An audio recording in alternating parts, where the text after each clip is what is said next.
Welcome everybody, my name is Dr. Aaron Brennan. I'm excited to see you guys again for a Friday. Today's topic is going to be about correcting beliefs. It's really kind of getting back to basics a little bit, but also at the same time, really thinking about it clearly. It's really getting at the core of like, what is cognitive therapy? Because I think we can very easily get ourselves into the point where we're like doing a lot, and doing a lot's great, but unfortunately, if we're doing a lot and we don't have sort of the commander's intent of what we're trying to accomplish, we can very easily end up sort of doing nothing. And that's really a shame. And if you really think about the other types of treatment that we sort of parallel play with, nobody would do that with medicine, right? Nobody would sit there and go, I don't know, it's purple and he seems like a guy who'd like a purple pill, so let's give him a purple pill. We would never do that. And yet we so regularly go, let's do this and let's do this and let's do this. And sometimes without a real clear view of what we're trying to do and why we're trying to do it. So we're gonna think a little bit theoretically today, but we're very much going to apply this then to the individuals that we serve. Because ultimately, at the core of cognitive therapy, is this long-term strategy for change is the correcting of individuals' beliefs. It's the most efficient and durable of interventions that we can do. So starting again with the idea of what is recovery-oriented cognitive therapy, but with a little bit of a twist from the way we usually think about it. So when we're talking about recovery-oriented cognitive therapy, it's this idea of fusing the know-how of cognitive therapy, the cognitive therapy that we've known and loved for many, many, many, many years, I mean, really decades, that has this know-how of how do we change things in the long run? How do we help people, how do we collaborate with the individual to help them draw on their own problem-solving apparatus? And then learn these new lessons so that when they interact with the world around them, it's less distressing and ultimately more successful and more validating this world that they engage in. It really is this extension of CBT for psychosis, which is a version of CBT that's been around for a very long time. And at the same time, CTR, which is what you're going to hear me call it frequently, draws on, it is this fusing with the cultural spirit of recovery, right? These wonderful ideals. And so there is a little bit of a focus shift in CTR, whereas a lot of traditional cognitive therapy or cognitive behavioral therapies have this idea of, we start off very quickly focusing in on developing a problem list. Now, goals and aspirations have always been a part of cognitive behavioral therapy. I have videos of Dr. Beck doing cognitive therapy in the 70s. They're publicly available, but I saw a video of him doing it in the 70s, and he's talking about goals and aspirations then. If you read Cognitive Therapy of the Emotional Disorders, he's talking about goals. And really, this is before a time when every monitoring agency that we're like beholden to was making sure that we had, goals, right? So there was a thing about this before. So it's always lived in there. But what we're going to shift, where our focus is going to shift with CTR is, we're really going to focus a lot on these aspirations, the goals that people want, those things that they want to be doing, the things that they want to get in their life. The problem list is much more generated only as these obstacles get in the way. And those are going to be things like voice hearing, motivation, socialization, thought disorder, self-injury, reactions to traumatic events. These will get there. Now, I've always said in workshops, people go, oh, but what if I discharge somebody and we never were able to figure out why they believe that, their family's been replaced by, demons. And I always say, listen, there's one of two things that's going to happen. One, it's the focusing on the problem that's causing the problem. And so, sure, are there cases out there that you kind of don't ever really need to focus on it? Sure. If the problem's really a problem and an obstacle, it's going to pop up. Because remember, the whole focus of CTR is about getting people to take productive action toward the things that they want to be doing in their lives. So as people start taking these actions toward the things that they want to be doing in their lives, the obstacles get in the way, right? If I want to go, let's start thinking about Monday's talk. If I want to go start dating, but I hear a voice telling me that I'm a scumbag and everybody hates me and what girl would want to date me, that's going to make it hard to like go on Bumble and go, and swipe left or right or whatever you do on those things. I do have to acknowledge that when I got married, if I wasn't, online dating wasn't happening back then. It was, but it was very limited. So I'll talk about that more on Monday. But it makes sense, right? Like if you are, if you're going to try to date and you hear voices telling you that you're a loser and you're ugly and no woman would ever want to be with you, and your parents don't visit you, so why would a girl ever visit you?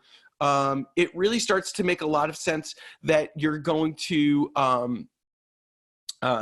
it's going to make a lot of sense that you're not going to go out and you're not going to start dating. If I believe that my family has been replaced by people, it makes sense that it's going to be hard to go to Sunday dinner. Right. So if my goal is to like spend, Sundays with my family and, learn how my mom teaches, and learn how my mom cooks, it's going to make a lot of sense that it's going to become an obstacle. So I've never really seen an obstacle that needs to be addressed not get in the way of moving toward the things that people want in their life. When we're talking about recovery-oriented cognitive therapy, we're going to focus initially on problems of motivation and problems of connection, what we call the negative symptoms. But at its core, recovery-oriented cognitive therapy is a cognitive behavioral therapy. So at the core of cognitive therapy,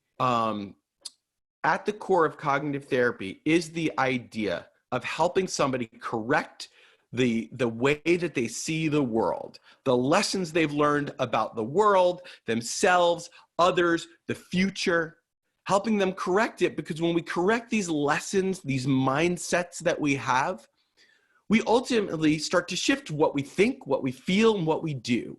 So the core of what we're trying to accomplish is helping somebody correct this way that they're seeing the world.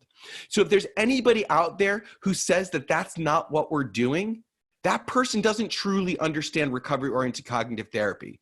They may have been involved in it, but they don't know what they're talking about. So really remember, at the core of it, we're going back. It doesn't necessarily mean that we're going to be focusing in on negative beliefs. It doesn't necessarily mean that we're going to have to help somebody think through their negative, their negative thought processes. So some of the ways that we help people correct it is helping them overlearn the good lessons that they've learned.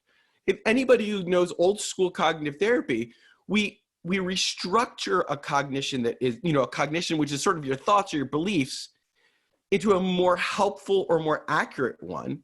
And once we look at that more helpful or more accurate cognition, you hold on to that adaptive response. Those are sort of some old school terms. We're going to be doing the same thing in recovery-oriented cognitive therapy. So coming up, I'm going to show a quick video just to sort of review some of the theory of it. Congratulations! Let's pull together the basics of the model.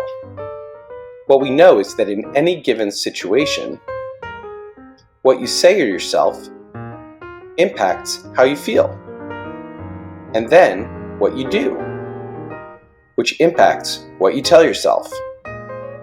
So, if you're in class and you're asked a question, and you tell yourself, "I'll look stupid," you feel anxious and keep quiet. But if you tell yourself, "Give a try, you might learn," you feel confident and you try to come up with an answer. So why is it that one person thinks, "I'll look stupid," while another person might think, "Give a try, you might learn"? Well, we have experiences throughout our lives. Some people come from different environments. Others have difficulty early in school. Some people experience traumatic events, while others have difficult early family experiences. But it's not the experiences we have in our life that affect how we think. It's what we learn from those experiences.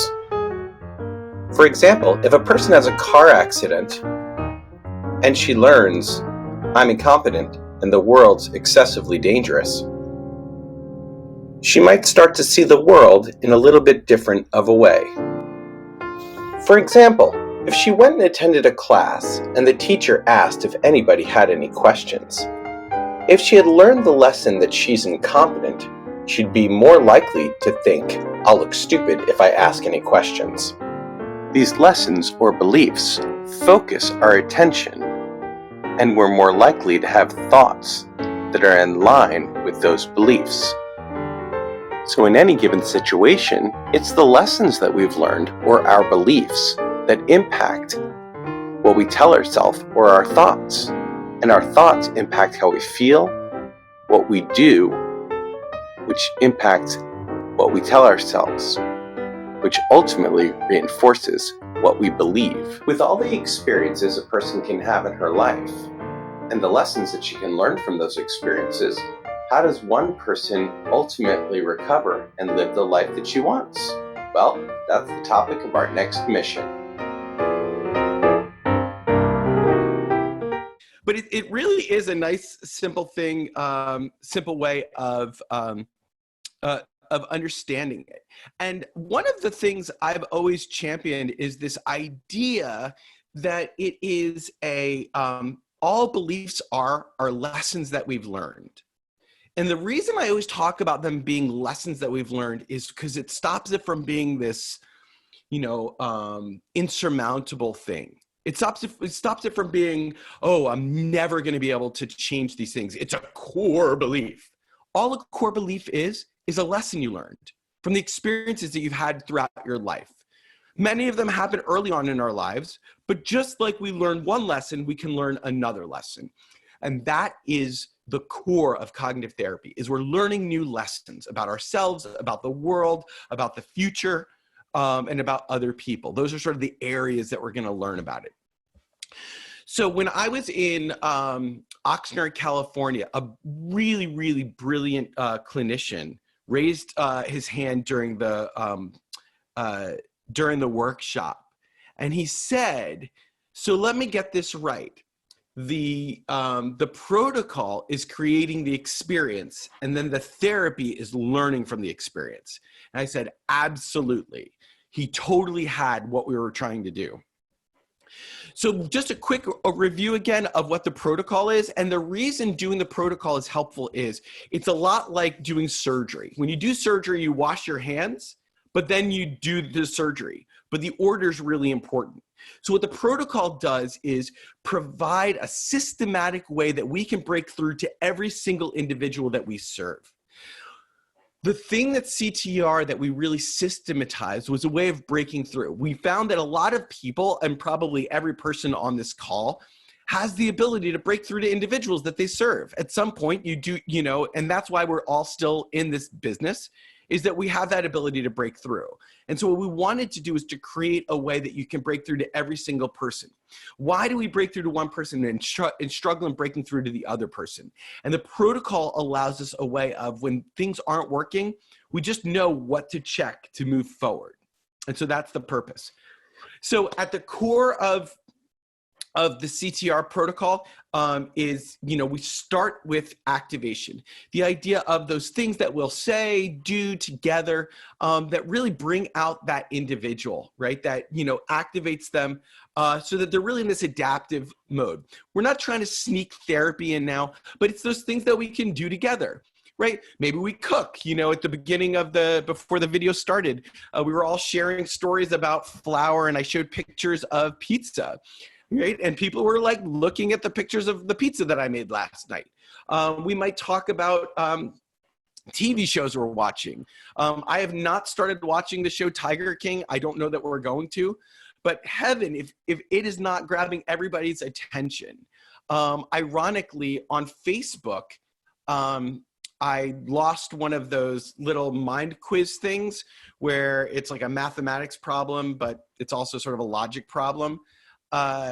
And man, if it did not engage every single person, and I've had people all over the world who keep chiming in every day, I'm back, I'm going to try it again. And so those things that we can do, it's music, it's videos, it's brain teasers, it's talking about things, it's going for a walk, it's cooking, right? These are all the things that are just going to naturally engage us, but ultimately give us access to that mental resources by sort of short-circuiting or sort of circumnavigating the natural defense that's going to get people to not be active. And once you have that person sort of like feeling like they're just sort of in this normal spot, that's when we want to get those aspirations, the things that they want to be doing, the things that they want to get. And then we're going to help them start moving toward those aspirations. Once we get the aspirations, we actually don't jump right into that sort of very psychosocial rehabilitation approach of we're going to break it down until we get to a SMART goal. What we want to do is we want to get the goal really vivid. Dr. Beck has said to me many times, you should know the breed of dog the person will have in their apartment. And in all reality, in all, excuse me,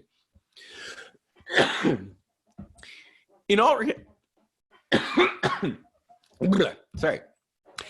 In all reality, and fairness to my friends in psychosocial rehabilitation, if they were talking and they were doing it, they do that.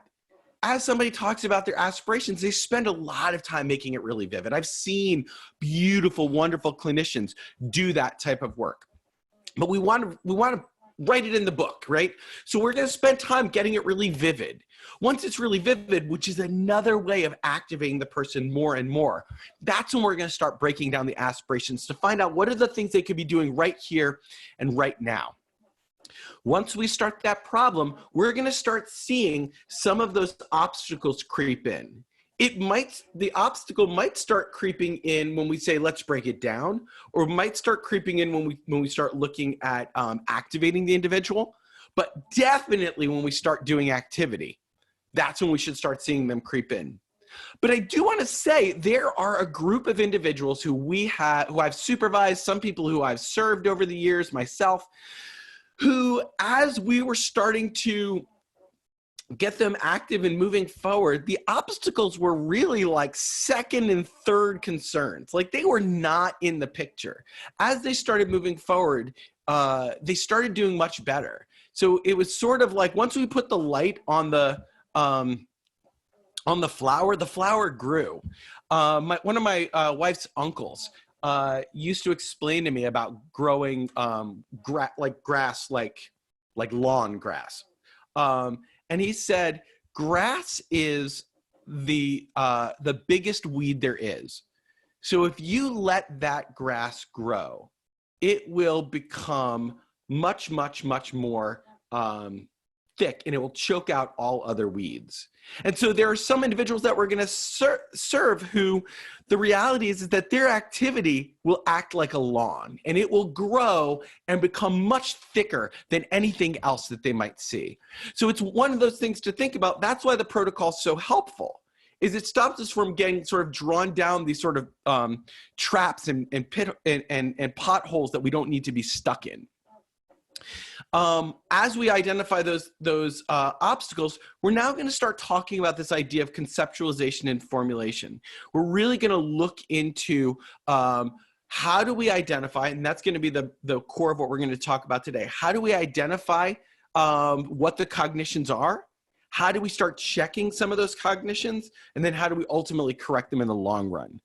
Remembering that achieving aspirations is the best source of learning.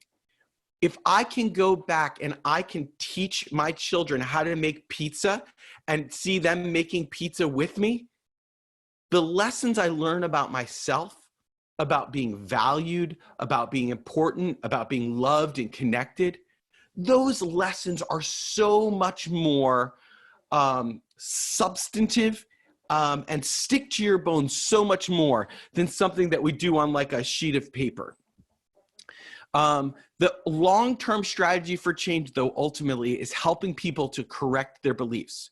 It's really helpful for us to identify what those beliefs are and then ultimately correct those beliefs in the long run.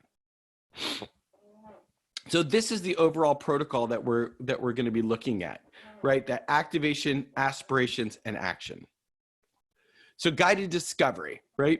And again, guided discovery has been described by Beck from cognitive therapy, the emotional disorders. It's where cognitive therapy where Beck differs from Ellis, right? Beck really believed that Ellis had the right idea. Ellis was really theoretically, he got it. But where Beck starts to veer from Ellis and sees that he doesn't quite have it right is sort of how you do it. So Ellis is a lot about challenging, about busting the belief, right? That's really Ellis's approach, right? So it's this very like challenging approach to cognition. Beck, and listen, this could be really sort of where Beck is from, right? So Beck's from Rhode Island. So it's like throughout my whole life with Dr. Beck, he's tried to explain to me that silence should be used to improve, speech should be used to improve upon silence. And to this day, I'm still trying to succeed at that. I think trying is the operative word here. I'm trying to succeed at that. So Beck's approach was this idea of collaborative empiricism. So testing things out, empiricism, collaboratively. So Beck is never looking at challenging the way somebody's thinking.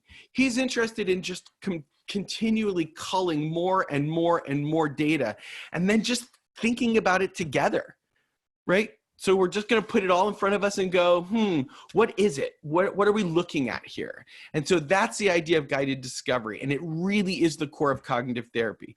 And the beauty of guided discovery and collaborative empiricism is it's really hard to end up in a power struggle when you're just looking at data together. You might be right. I might be right. Who knows? Let's sit down and think about it together. The other part is it really respects the individual. The individual is an expert in their own life. Nobody knows better why they know that their parents have been replaced by aliens than the individual that we serve. And nobody knows better where they want to be going in their life and what that's going to be like better than the individual we serve. But what we bring to the table, and it's so crucial, is we know how many people have recovered, how many people have gone to live that life that they want to live. And so in it, it's this really beautiful meeting of two experts. I'm the expert in how many people have recovered, and the individual I serve is the expert in his or her own life. And it really is a wonderful place to be in. Or I think it's a really wonderful place to be in. But that's probably why I'm a cognitive therapist and I get on and do webinars on Mondays and Fridays. So let's think through the steps. This is going to look pretty familiar, I think, to some people. They may have seen this or versions of this other places. What I want us to do, because CTR is very experientially based, right? So by the way, if anybody here has ever been an exposure therapist, has done exposure with response prevention, prolonged exposure, right? All of those ways of like sort of gently drawing the conclusions at the end, setting up the experience, having the experience, and then concluding about the experience. Other people who are really good with sort of behavioral experiments have done a lot of kid therapy. These are all wonderful skills that you can absolutely, break it out, dust it off, and get back to it, because that's going to be what you want to do. That's exactly the idea that we've got here. And so the reason I have this idea up here is because it's going to feel a little bit more, some people have referred to it as like loosey-goosey, a little bit more unstructured. This will provide us the structure, especially if you're earlier on in using cognitive therapy. But in reality, CTR sessions should be no less structured than the most structured of cognitive therapy sessions. The difference is that we're holding the structure in our mind.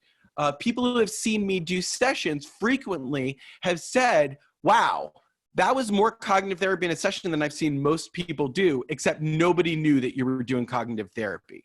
And so I think that that's an important thing for us to recognize, is that it is going to be structured. It's just going to be structured in a way that we're going to hold on to it. So the steps that we're going to think of when we're thinking about guided discovery is, the first part of it is you can't correct something if you don't know what it is. So you can't correct a cognition if you don't know what the cognition is. And so that's the idea of catching the thought, right? And so whether it's a thought or it's a belief, we need to identify what the thought is. And in catching that automatic thought, we want to catch it. We want to catch sort of the whole process of it. And so the main way we're going to do it is something we're going to call chain analysis. I know dialectical behavior therapy has something similar. It is really similar. And if you really talk to DBT people, the way we're going to talk about it is very much the way that they think that it should be done. Once we know what the cognition is and the behavior, right? So the whole chain of series of unfortunate events that leads them from, a normal day to distressed. Once we have that whole chain, then we're going to start checking some of the thoughts and even some of the behaviors, right? Is it helpful? Is it accurate? Right. And so I'm going to dig a lot deeper into helpfulness early on in the work that I do. I'm a helpful guy because it's really hard to argue about helpfulness, right? It's really easy to get into power struggles over accuracy. Is it, what's the evidence for and against? Is that totally accurate? We can get into well, it could be. We can get into a lot of arguments over accuracy. So I oftentimes am going to go after, is it helpful? Does it help you to feel better? Does it help you to feel better? And does it help you to get the things that you want in your life? And the methods that we're going to go through for checking it shouldn't be surprising if we've been following along on all of these webinars. The first thing we're going to try is activity, right? So we're going to try doing stuff together. And then we're going to test it out. The next thing is going to be really about sort of behavioral experiments, right? So it's going to be really testing out a specific idea on purpose or a specific behavior to see if it's worth it and learning from those. The next part of it is really going to be about understanding of the experiences. So in helping to sort of develop an understanding of the hallucinations or the delusions, as we develop sort of a really good structure and understanding of it, that can help us sort of correct some of the cognitions we have about it, about nothing can help me, hopelessness, the future, things like that. Additionally, as we start to understand it, sometimes when you hear something reflected back to you, it starts to sort of shift around some of the ways that you're thinking about things. And so that's another way in which we can understand and can help correct the experiences. Finally, a lot of those like Socratic questions we might use. But if you notice in CTR, the way that we're going to correct beliefs is going to, those Socratic questions, what's the evidence for and against? Is it true in every situation? If you had a friend with the same problem, what would you tell that friend to do? What are alternate explanations? All those great questions that we've known and loved for years. And I can rock out Socratic questions with the best of them. Those are really going to be last, and with the purpose of trying to get somebody into being more active. Once we've checked that automatic thought, then we're going to really look at trying to correct the automatic thought to either be more accurate and more helpful. And here's the key. If you've ever struggled with cognitive therapy not working, I'll bet you 9 times out of 9, the reason most people have cognitive therapy fails is that they do all this wonderful work in sort of correcting the way the individual's thinking and helping the individual correct the way that they're thinking. And in the end, they don't come up with new action. So cognitive therapy, weirdly enough, is not a therapy of thinking. It's a therapy of doing. So the final question from the original sort of thought record says, now that you think differently and feel differently, how are you going to behave differently? So now that I think differently, what are you going to do differently? Cognitive therapy is not a therapy of thinking. It's a therapy of doing. And so if you've ever struggled with cognitive therapy not really working or not really sticking, the first place I would suggest looking is, have you not come up with a behavior? Are you not trying something differently? Also, just to sort of throw out there, I saw in Berlin, I saw Christine Podesky talk. And one of the things that Chris talked about in her discussion about guided discovery was this real importance that guided discovery should not be done in the seat and on paper. That guided discovery is a therapy of action. I forget what percentage she gave. I think it was like 60 or 70% of guided discovery should be done on your feet, out of the office, out of your seats. And so that's really important. So really important to understand that cognitive therapy is a therapy of action. So that brings us to the idea of chain analysis. So the first thing, it always reminds me of when I was in Little League. It's not nice if you're laughing, the idea of me being in Little League. But it reminds me of when I was in Little League, the coach used to say, before you throw the ball, you need to catch the ball.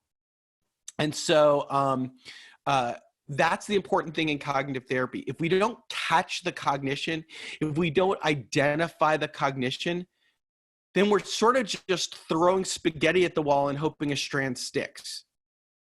So it's important to know what we're doing. You would never, ever go to an orthopedic surgeon and if he or she just pulled out a knife and said, okay, let's start cutting it open. And you're like, whoa, you haven't figured out whether it's my knees or my elbows, right? You walk out of that office. And yet so frequently we start doing interventions without thinking about what are we addressing, right? And so you should be able to step into the individual's own shoes, and it makes total sense. So anytime you have this question pop into your mind, right? Anytime you're sitting there and it's fine, we're all friends. We've done like whatever, 10 of these together now, right? So we all understand that we all have moments of not being the most perfect person in the world. Anytime you sit there and go, why do they keep doing this? Why does she keep doing this? Anytime you ask yourself that question, that whatever this is, that's when you need a chain analysis.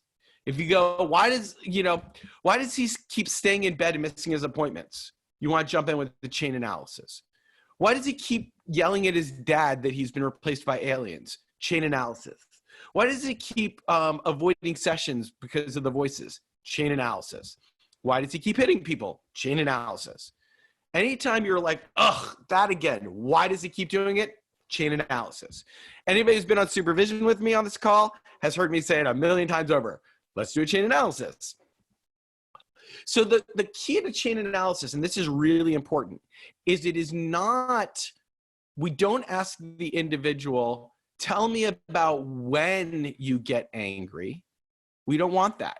That's vague. If you ask vague questions, you get vague answers, right? What we want is, last Thursday, when you were in the basement and your dad came in and you screamed at him that he knows how to use the transporter so he can steal all of your sneakers while the voice was on, can you walk me through that?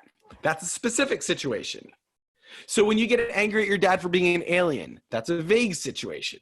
So we're really going after a specific situation. And by the way, this goes back to, cognitive therapy of depression, cognitive therapy, the emotional disorders. It's always been about the specific situation. But one of the switches I'm going to do, and I'll be honest, I do this for all of the individuals I serve, whether they have psychosis or whether they don't have psychosis. In the original cognitive therapy, you would ask the golden question, so what went through your mind? Or, what were you telling yourself? And I've sort of given up on that, because if you really read the original books on cognitive therapy, they said sometimes people have trouble identifying their thoughts and then use imagery. So I cut out the middleman. I just do imagery, right? So I start in and I go, and this is the phrase I usually start with. I go, listen, I feel like I'm not wrapping my head around this, or I feel like I don't really understand this. And that's my fault. So I feel like I'm not doing a very good job as being your psychologist.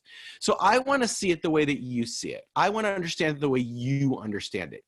Can you walk me through it? Just like walk me through what happened. So, and then I start using imagery. I want this person to revisit.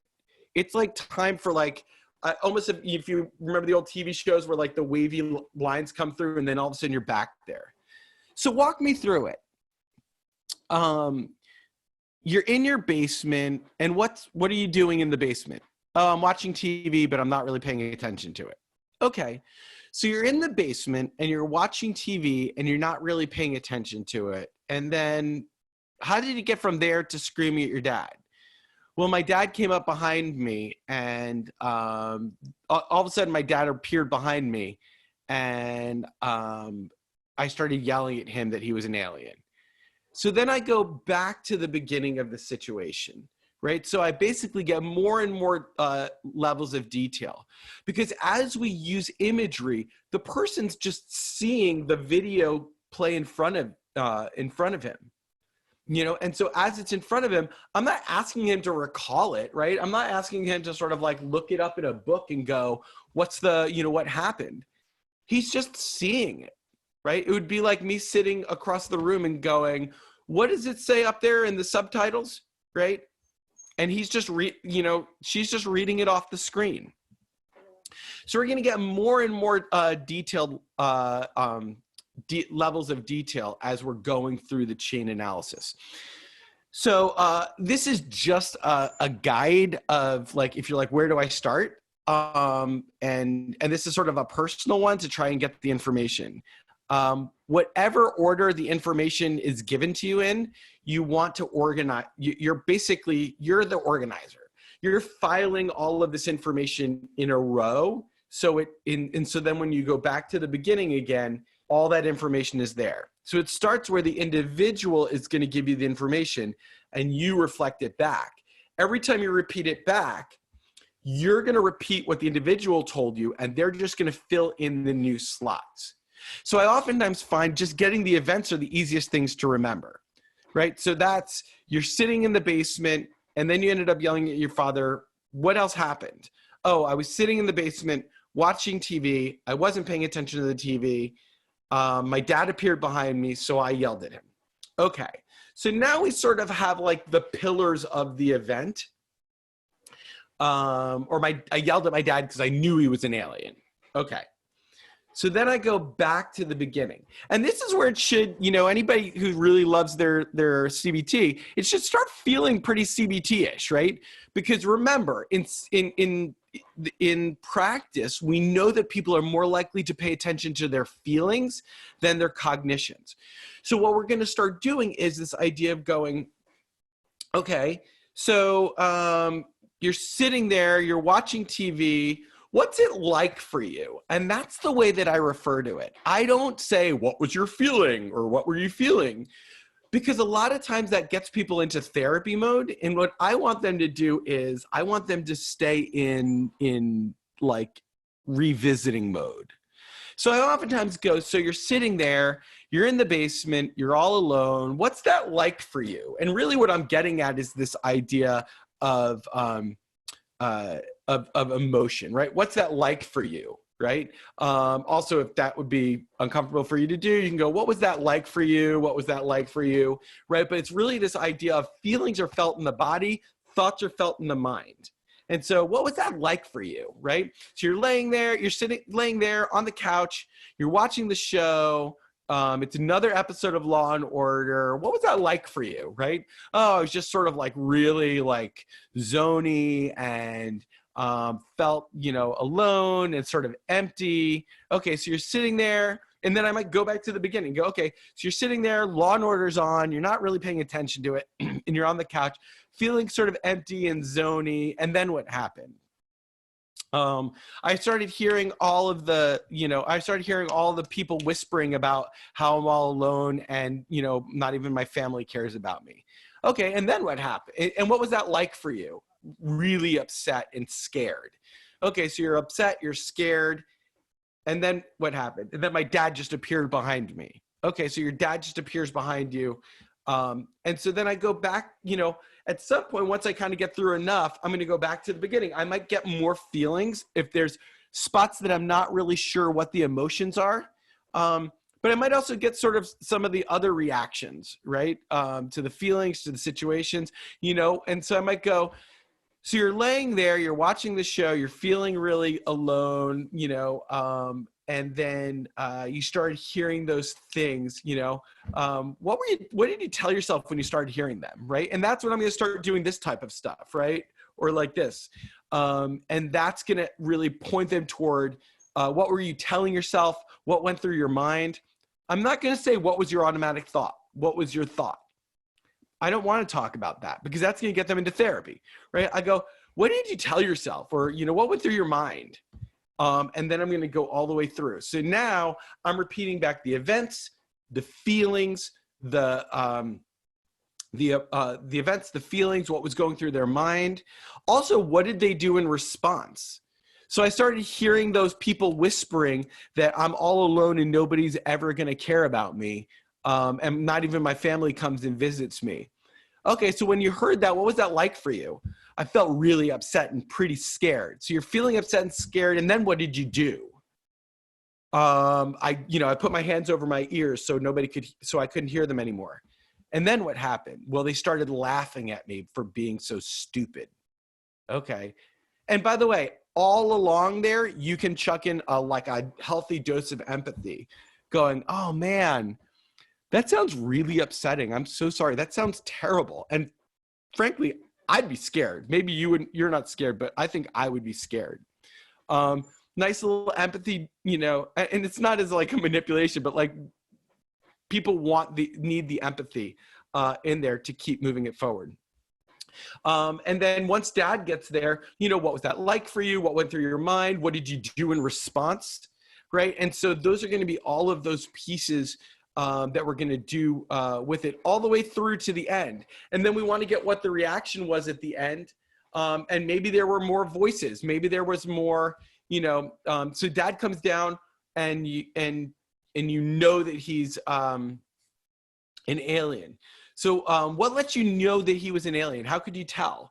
Well, my body was really upset. And then I heard them saying he's an alien. Right? Or my body was really upset, so I shouldn't feel that way when my dad's around, right? So whatever those things are. But we're never, you know, one of the important things to, you know, each time through we're going to organize it. The important thing also is this is not the time that we're trying to solve the problem at all. So the first important thing to remember is you need a specific situation. The next really important thing to always recall is this is not the time to solve the problem. This is not the time to correct the cognition. This is the time to just gather data. And there's two big reasons. One, you want to know what happened, not what should have happened.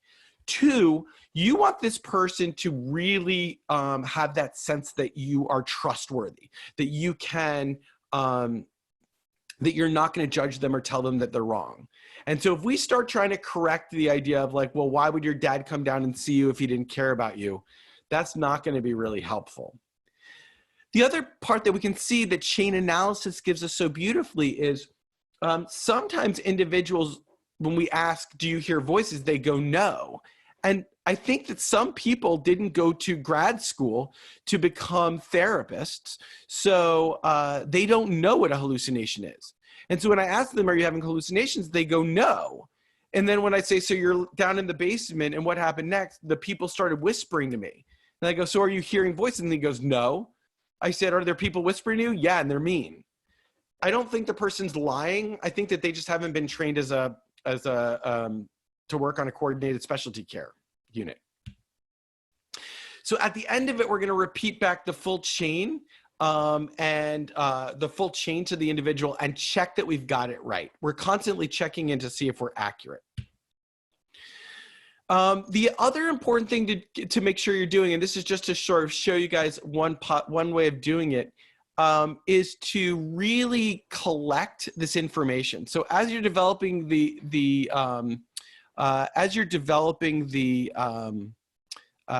formulation, you really want to make sure that you are developing the formulation and keeping track of it. Because every time you do an intervention, it allows you a chance to sort of check in and see if it's accurate or inaccurate, right? So the process of guided discovery in CTR is really going to move from this idea of observational guiding. So we're going to do something together in activation, and then that's when we're going to go, isn't that weird? We've been talking about, whether John Krasinski is going to be in the Fantastic Four for like a half hour, and you haven't heard, and it seems like those things haven't been bothering you at all. That's weird. We should see if that's true other times. After a while, after we have enough of those observations, we might start developing a hypothesis. Listen, I might be like being weird right now, but do you notice every time we talk, every time you talk to your mom, even every time you talk to that, one, neighbor who's really mean and you don't like, you ever notice everyone, whether you like the person, you don't like the person, you ever notice every time you don't hear that voice, and yet every time you're in your room alone, you do? That's weird. We should test that out. And so then we start developing a hypothesis from all the information that an individual gets on board with. Then we get into testing it, right? And that's going to be a little bit of monitoring. That's going to be going out and doing stuff and trying it out. All of what we're doing is this form of experiential learning, right? We're going to go out, we're going to do these things together with the individual. And that's really why activity and activity scheduling is going to be the core of it, right? We're going to help people draw these conclusions over it. So I shared this the other day on the hallucinations and on the hallucinations webinar. It's just a nice way of collecting activity with somebody, structured day, unstructured day, and then just having them notice on the day when you did nothing, on the day when you did something. So you just have it right in front of them. And then even having them start, do it at first together in session, and then even having them notice those days on other ways. But again, it's a really nice concrete way of noticing, oh, when I'm doing more, I hear my voices less. When I'm doing less, I hear my voices more. So at the core of guided discovery, we're not arguing with individuals. That's why if you notice it's not catch it,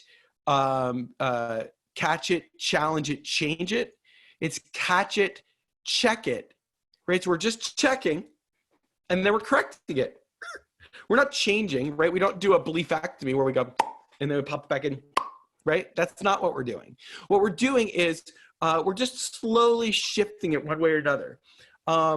Expressing a lot of empathy. We're not judging people. We're not, people think about what they think about because it makes a lot of sense. So we're just going to be nice and gentle and help them correct their beliefs. And in guided discovery, I think it's important for us to recognize the idea that there's a difference between their cognitions and their symptoms. So when we're thinking about working around delusions, the approach you're always going to hear from me is, if you try going after the gestalt, like the big collection of the beliefs of that you're, the FBI's after me, that's a symptom. And so I think you're going to get very little places about it. Whereas if somebody has if I say, well, what lets you know that the FBI is after you? They go, well, I'm always tense. And we can do some work around, what does it mean to be tense? What are reasons I might be tense? Does tenseness always mean that there's something bad going on? I can do a lot of work around the idea of like feeling tense. My family's replaced by other people. And they never talk to me. So that's how I know they're replaced by other people. I can do some work around how they're interacting with their family and then ultimately what that means. So now I'm going after the cognitive piece, and the very specific, small, automatic thought part of it versus going after the delusion of, what are the chances that your family would be replaced by aliens, which I feel like, which I really have found to be really fruitless. Also, as we get people more active and go after these sort of automatic thought pieces, it really reduces the salience of the belief. Also, by the way, if you just go back to cognitive therapy of depression, there's two interesting things that you can recall. One, you always started with the automatic thoughts. any cognitive therapy that you do that you ultimately work on beliefs, you start in automatic thought land. And so you're going after these supporting natures of the beliefs.